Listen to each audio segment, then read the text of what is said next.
గత కొద్ది రోజులుగా సోషల్ మీడియాలో ఈ సయ్యారా మూవీ మీద ఒక రేంజ్ హైప్ ఉన్నట్టుగా ప్రొజెక్ట్ చేయడం, ఆ హైప్కు తగ్గట్టుగానే ఈ మూవీ చాలా పెద్ద హిట్ అయిందని తెలియడంతో నాకు కూడా ఈ మూవీని చూడాలన్న ఇంట్రెస్ట్ కలిగి నేను ఈ మూవీకి వెళ్ళడం జరిగింది. మరింతకీ ఈ మూవీ నీకు నచ్చిందా అని అడిగితే, ఈ మూవీలో కొన్ని మూమెంట్స్ నాకు చాలా నచ్చాయి, కానీ ఓవరాల్గా చూసుకుంటే మాత్రం నాకు ఈ మూవీ యావరేజ్గా ఉందనిపించింది. ఎక్స్పెక్టేషన్స్ ఏమీ లేకుండా, కనీసం ట్రైలర్ కూడా చూడకుండా వెళ్ళాను కదా, అసలు ఈ మూవీ నాకు ఎక్కుతుందా లేదా అన్న డౌట్స్తో థియేటర్లో కూర్చున్నా. బట్ మూవీ స్టార్ట్ అయిన కొద్దిసేపటికే వచ్చిన హీరోయిన్ ఇంట్రొడక్షన్ సీన్ ఏదైతే ఉందో, ఆ సీన్ని తీసిన విధానం అండ్ అక్కడ వచ్చే బ్యాక్గ్రౌండ్ స్కోర్ చాలా ఇన్స్టెంట్గా ఆ క్యారెక్టర్తో కనెక్ట్ అయిపోయేలా చేసింది. చెప్పుకోవడానికి ఆ సీన్ చాలా రొటీన్గా నార్మల్గానే ఉన్నట్టుగా అనిపించినా, ఆ మూమెంట్లో ఉన్న ఒక అమ్మాయి తన చుట్టూ ఉన్న ఆ వైబ్ వలన ఎంత హ్యాపీగా ఫీల్ అవుతుందో, ఆ మూమెంట్ని స్పాయిల్ చేసే ఒక నిజం గురించి తెలిసాక ఎంతలా కుమిలిపోతుందో అన్న విషయాన్ని చాలా బాగా చూపించారు.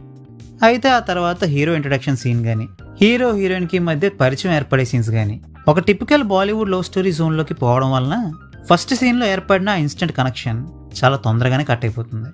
ఫస్ట్ హాఫ్ చాలా వరకు కొంచెం క్లీషేగా ఉన్నట్టుగా అనిపించిన కొన్ని మూమెంట్స్ అండ్ మ్యూజిక్ వలన ప్రీ ఇంటర్వల్ వరకు కూడా మూవీ ప్యాజబుల్గానే ఉంటుంది. ఇక ఎప్పుడైతే ఈ మూవీ పడిపడి లేచే మనసు జోన్లోకి వెళ్తుందో అక్కడి నుంచి మూవీ కొంచెం ఎంగేజింగ్గానే సాగుతుంది. లైవ్లీ మూమెంట్స్ కోసమో ఎంటర్టైన్మెంట్ కోసమో మూవీని చూడాలనుకునే వారికి ఈ మూవీ సెకండ్ హాఫ్ అంతగా ఎక్కకపోవచ్చేమో, కానీ సాడ్ ఆర్ ట్రామాటిక్గా ఉండే లవ్ స్టోరీస్ని చూడడానికి ఇష్టపడే వాళ్ళకి ఈ మూవీ యొక్క సెకండ్ హాఫ్ బాగా ఎక్కుతుంది.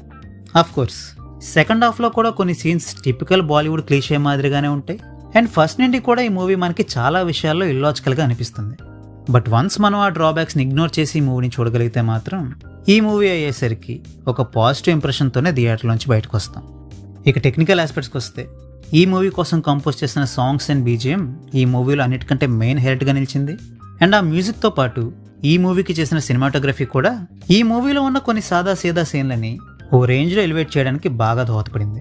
ఇక ఫైనల్గా ఈ మూవీని నేను మీకు రికమెండ్ చేస్తానా అంటే, ఒకవేళ మీకు బాగా ఎమోషనల్గా సాగే లవ్ స్టోరీస్ని చూడడం ఇష్టమైతే, మరీ ట్విట్టర్లోని ఇన్స్టాలోని రుద్దుతున్నట్టుగా గుండెలు బాదుకుని ఏడ్చేసేంత హిస్టీరియా ఏం వచ్చేది, కానీ మూవీ అయితే బాగానే ఉందనిపిస్తుంది. లేదు, మాకు మరీ అంత హెవీ ఎమోషనల్ లవ్ స్టోరీస్ని చూసే ఇంట్రెస్ట్ లేదనుకుంటే మాత్రం ఈ మూవీ మీకు అంతగా ఎక్కకపోవచ్చు. So well, that's a wrap on this video. ఈ వీడియో మీకు నచ్చితే వీడియోని లైక్ చేయండి, మరిన్ని వీడియోస్ కోసం ఛానల్కి సబ్స్క్రైబ్ చేసుకోండి. We will meet you next video. Thanks for watching.